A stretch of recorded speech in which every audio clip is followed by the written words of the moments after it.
I work an awful lot with families whose children are very young and they're still in early intervention services and they're about to transition into their schools. And Michelle Garcia Winter here explains the importance of early intervention and social thinking. You know, I often hear school teams say when I'm working with parents and we want to start teaching this very young, and clinicians will say, this isn't appropriate to start teaching this. Kids don't start thinking about you and thinking about me until much later. Yeah. What do you have to say about that? Well, I would say that latter response you gave me is fraught with errors and is not in line with the developmental literature. So children in their first year of life, they work naturally, typically developing kids' brains are wired for them to pursue motor, sensory, and communication. And so children work to learn motor, sensory, and communication skills if provided the environment that allows those to flourish. So by 6 months old, children are zooming in on other people's eyes and following them to see what they're looking at.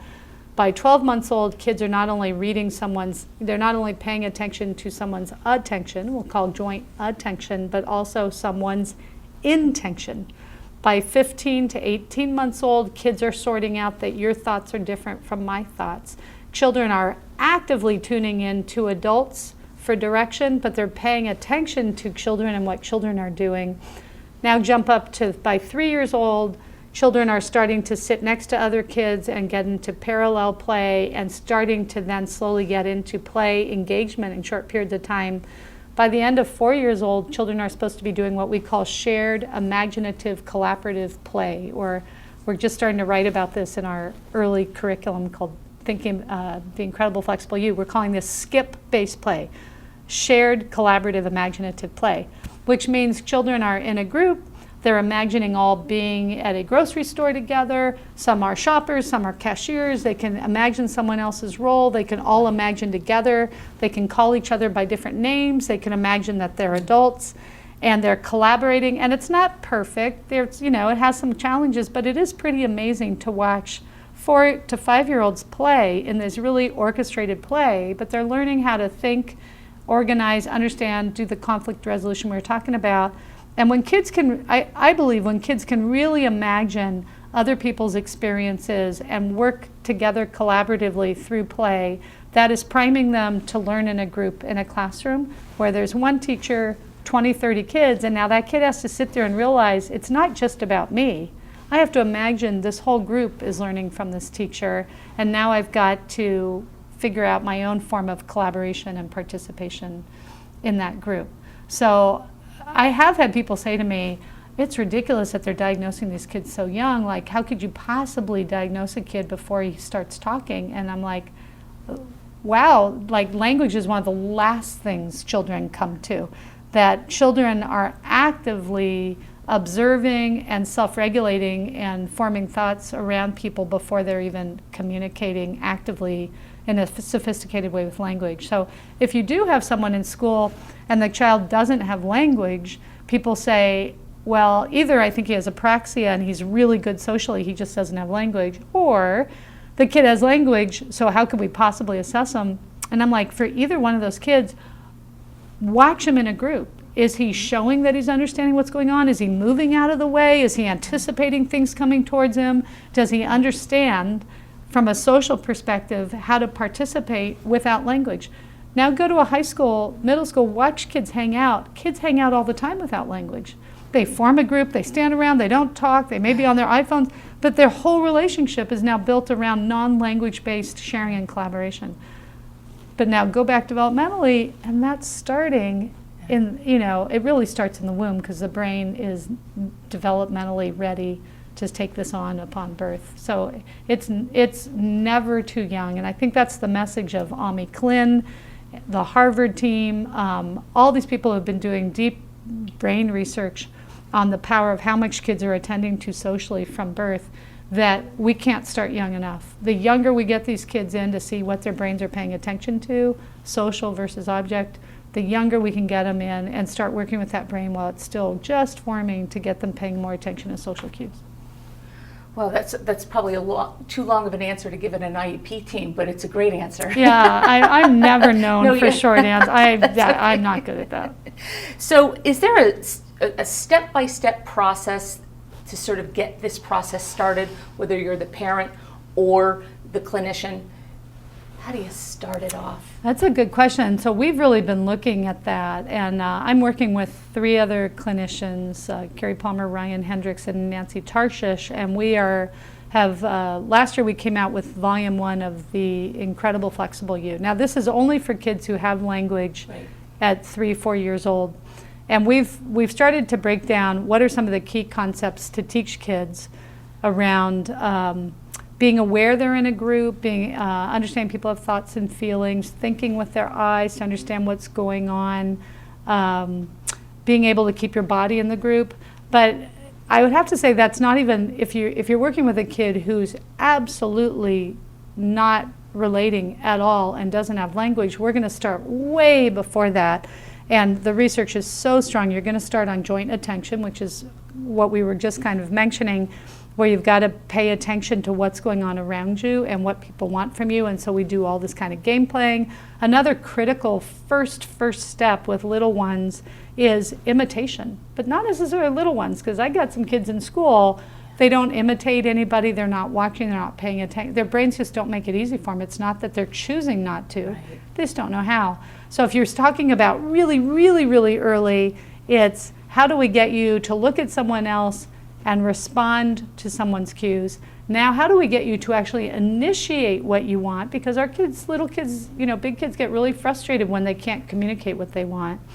And how do we get you to start paying attention, to be in step? Some of you might have heard about mirror neurons. How do we get the brain to start responding to what other people are doing, actions, intentions? That's the early stuff. But now you get to our kids we got a sense of these kids have got some language, 4 years old, 5 years old. We put them in the classroom. We say, hey, even though they got, preschool made accommodations to them, or some of our kids got kicked out of preschool, we're bringing them in. How are we going to teach these kids now? And now we want to teach them to understand you're in a group. Groups have plans. People have thoughts and feelings. You have thoughts and feelings. How do you understand there's a group plan? How do you predict what's coming up next? How do you keep your body in the group? How do you listen with your body?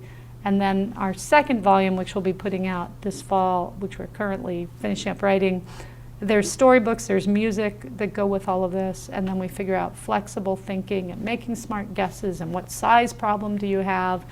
And it's just in social thinking, we're always about take it apart, build some logical vocabulary, and language is critical so that we can hold on to this concept and talk about it. And now let's go explore it. And then that sends kids off to be social detectives and be, what am I supposed to be watching and observing around me? Right. I'm a parent, and I'm going to come into a school team and ask them to implement some of your curriculum, your strategies. What competencies should parents want from these clinicians? Right. And as the clinician, what competency should they have? And what competencies should parents be working to develop too? Because children are born to social learning challenges, and the problem is everyone in their gut can feel it, but we don't know what to do about it because we're not used to figuring out how do we deconstruct the social experience we're all part of. So people think of social thinking strategies as strategies for kids, but I spend a lot of the time teaching adults how to even understand their own social approach. So the competencies are, first it has to start with a willingness, because this is complicated. And I find far less success if you pull a teacher out and said, you're going to become the social skills, or the social thinking specialist. If they're like, no, I'm not really interested in this, you're not going to get very far. So I would say the first competency is a willingness to really take the time to start to learn about ourselves, monitor our own behavior. We give guidance of teaching structures around that.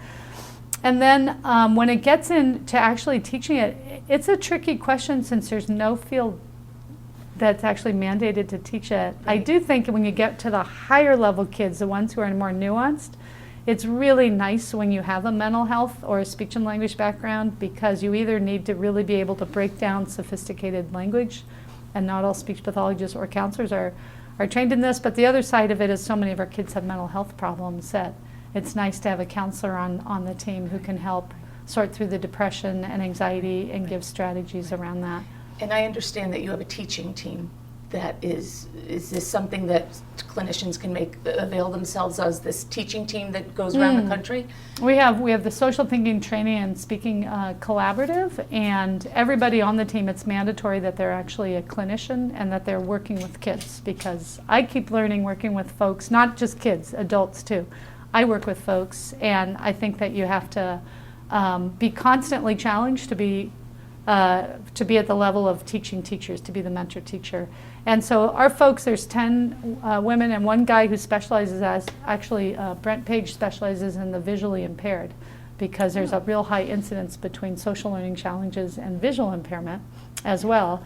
And we are different parts around the United States, and one person in Singapore actually who is on our team, and we're happy to, depending on the availability of our schedule, mine is incredibly limited, but most of my team members are more open. They can do consultations, most do assessments, and then help guide families and work with families. But the treatment is not, we're not focused on a recovery or eliminating the disability. We really see this as a learning disability, and we measure progress as a person getting better compared to themselves, or a person understanding more strategies than they did, and that's how we measure progress. So our goal is to, as much as everyone would like this, we just don't see it's feasible to take a kid who has major social problems and think the goal is that we're going to get rid of the social problems. That it's just too big a goal. We would love it, it's just I don't think feasible in the period of time that we might assign in an IEP period, that we work so slowly over the years. And some kids will be able to progress more towards neurotypical, and other kids we're going to work with the families and the kids to realize that he's going to get better compared to himself, but he's got long-standing neurological challenges. I mean, the definition of a diagnosis of autism means it's a lifelong challenge. So we're glad that Michelle mentioned that social thinking and the approach to teaching social thinking is not a cure. And we want to remind you that this is all about skill acquisition and the building of social skills. So from where your child is at, what kind of progress can your child make against themselves? This is all about skill building. Social skills, if you think about it, has so much to do with so many aspects of adult preparation, and that's really what the IDA is about, is preparing students with disabilities for adulthood so that they can be productive adults. And so if you think about the fact that you need social skills to apply for a job, to get a job, to keep a job, all of those things, it's important that the team look at it from the perspective of what are we hoping this student will be able to do in adulthood, and how do we impart those skills?